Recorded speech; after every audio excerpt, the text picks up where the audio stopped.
हमारे साथ देखिए जोधपुर की खास खबरें।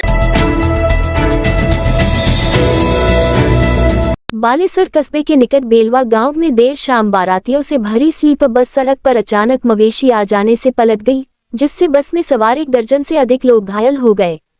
घटना के दौरान घायलों को निजी वाहनों की मदद से बालेसर सीएचसी लाया गया, जहां से 5 सदस्यों को गंभीर घायल अवस्था में जोधपुर रेफर कर दिया गया। मामूली रूप से घायल 7 सदस्यों का इलाज सीएचसी में कराया गया। राजस्थान में 25 नवंबर को शांतिपूर्ण तरीके से मतदान प्रक्रिया संपन्न हुई, जिसके चलते अब 3 दिसंबर को मतगणना होनी है। मगर इसी बीच बात करें तो चुनाव के दिन ही शहर विधानसभा क्षेत्र के सेक्टर ऑफिसर की कार से रिजर्व ईवीएम की कंट्रोल यूनिट गायब हो गई। गनीमत ये रही कि ये यूनिट अनपोल्ड थी, यानी इसमें वोट कास्ट नहीं हुए थे, नहीं तो दोबारा पोलिंग करवानी पड़ती। इस मामले को चुनाव आयोग ने बेहद गंभीरता से लिया है। जिला निर्वाचन अधिकारी हिमांशु गुप्ता ने लापरवाही बरतने पर रातानाडा क्षेत्र में सेक्टर ऑफिसर की ड्यूटी संभाल रहे पॉलिटेक्निक कॉलेज के शिक्षक पंकज जाखड़ को सस्पेंड किया है। उनके वाहन के साथ ड्यूटी करने वाले होमगार्ड की सेवाएं समाप्त की। उदय मंदिर पुलिस थाने में जाखड़ की रिपोर्ट पर एफआईआर दर्ज की गई है। चीन से जब भारत देश में कोरोना जैसे खतरनाक वायरस ने दस्तक दी थी और किस तरह से पूरे देश भर में कोहराम मचाया था, ऐसे में अब जब चीन से एक बार फिर किसी रहस्यमय वायरल के भारत आने की संभावना के चलते भारत के विभाग ने पहले ही इसको लेकर सतर्कता बरतनी शुरू कर दी है। केंद्र सरकार के स्वास्थ्य विभाग ने चीन में फैल रही रहस्यमय बीमारी को देखते हुए सभी राज्यों के लिए एडवाइजरी जारी की है। इस बीमारी के भी कोरोना की तरह फैलने की आशंका है। इन सभी संभावनाओं को देखते हुए राजस्थान में भी स्वास्थ्य विभाग तैयारियों में जुट गया है। जी बिल्कुल, हम सभी ने समाचारों में सुना है कि चीन में कोई रेस्पिरेटरी इन्फेक्शन बढ़ रहा है।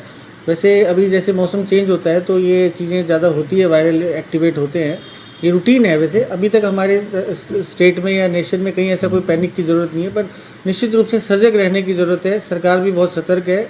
कल हमारी बहुत बड़ी सेक्रेटरी साहब की वीसी भी हुई थी, तो उसमें यही निर्देश दिए गए कि आप अपने संसाधनों का, अपने पास जितना मैन पावर है उन सबको एक बार अपडेट कर लें। मशीनों को जो ठीक नहीं है तो ठीक करा लें, और जितना भी सरकार को पूरा रिपोर्ट किया गया है कि भाई हमारे पास कितने बेड्स हैं, कितने आईसीयू बेड्स हैं, कितनी दवाइयाँ हैं, तो उस हिसाब से हम एक प्रिपरेशन चल रही है। और अभी पैनिक की ज़रूरत नहीं है, पर सतर्क रहने की ज़रूरत है, स्पेशली बदलते मौसम को देखते हुए। जो लोग बच्चे हैं या बूढ़े हैं या जो इम्यूनली कॉम्प्रोमाइज़ लोग हैं, जैसे किसी का ट्रांसप्लांट किया है, कोई इम्यूनोथेरेपी पे है, तो उनको ध्यान रखने की ज़रूरत है। पर अभी किसी प्रकार की कोई हाई अलर्ट जैसी स्थिति नहीं है। चौहटन से धनाव जाने वाले सड़क मार्ग पर कोनरा फांटा के पास बेकाबू होकर स्कॉर्पियो गाड़ी 10 फीट गहरे गड्ढे में गिरने से उसमें सवार सीआईडीबीआई के इंस्पेक्टर और ड्राइवर की मौके पर ही मौत हो गई। वहीं एक अन्य गंभीर घायल हो गया।